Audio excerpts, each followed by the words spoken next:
We're coming to you from Constanța, Romania on the Black Sea. Our team's been working here for the past few weeks with about 30 refugee families from the Ukraine. The big organizations are at the border doing what they do best. Lots of supplies, food, water, clothing, all that they need to get to the next stop. But what happens when they get to the next stop?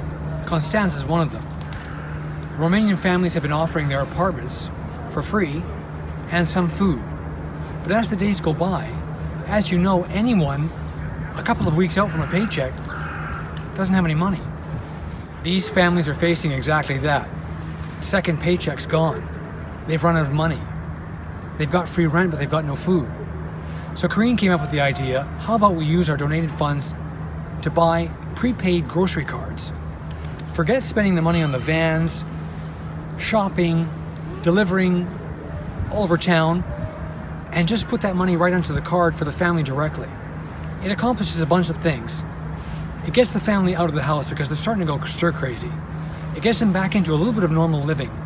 They can buy the food that their family needs, specifically for their own children.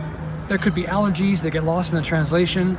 There could be foods that some kids just don't like, but their parents know what they want. Many families have left behind brothers, fathers, businesses, houses. They're just waiting for who knows what. We asked many of them what they wanted to do, and for the most part, they want to go home.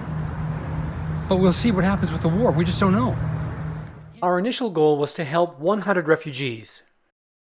Our medical coordinator, Cornelia, worked for several days with a translator, calling all the families, getting their personal data, and creating a signature roster to stay within all the local and international regulations for distributing donated funds to beneficiaries. By the end of the week, the cards were purchased and we were ready to go.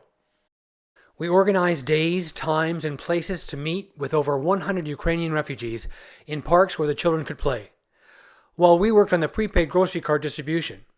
Corinne brought candy for the children, and I wore a bright yellow vest so they would know who I was. And so the hand gestures began. We had similar words like passport, which made things quick and simple.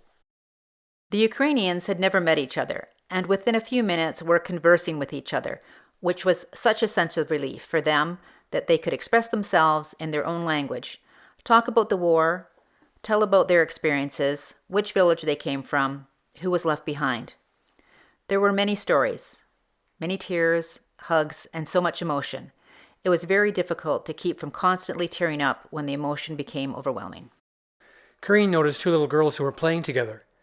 She pointed at one of them and reminded me that she was one of the little girls we had met some days before at the apartment of one of the Ukrainian families. The little girl was so depressed and discouraged at the meeting, and now she had met another little girl her own age that spoke the same language, a new best friend.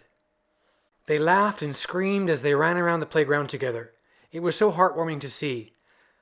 An older lady came up to me and in a very broken English said, "I never, in all my life, thought there'd be a day when I would be standing in a foreign country receiving such generous help from someone I don't even know."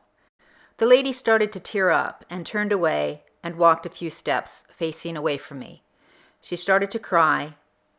When she gathered herself back together, she came and hugged me affectionately.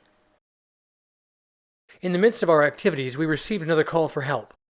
Mark and Corinne coming to you from the Black Sea coast just south of the Ukraine border. We're starting another project with 100 refugees in a hotel run by a local church called Vertical Mamaia Nord.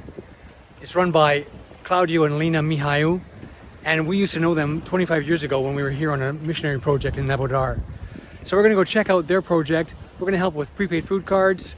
They've got the hotel. We're going to do medical. We're going to combine the whole thing and help as best we can. Let's go check it out. Let's go. So we're in Constanța and we're giving out the gift cards, the food vouchers for the 100 Ukrainians that are staying at the hotel with our friends Mihai, Claudio, and Alina. Mihai's his dad. Sorry about that.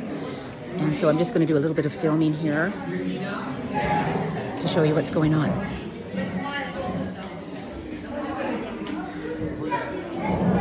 That's Mark and Cornelia, and that's Alina, and they're administrating the card handout.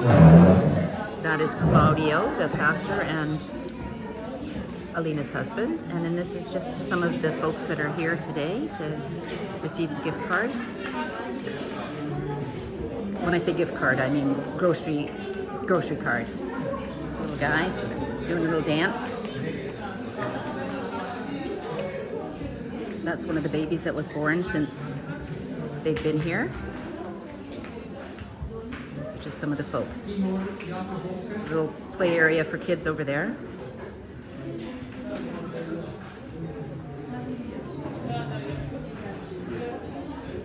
If you see men here, that means that they have 3 or more children, and they are allowed to be out of the Ukraine to help raise their children.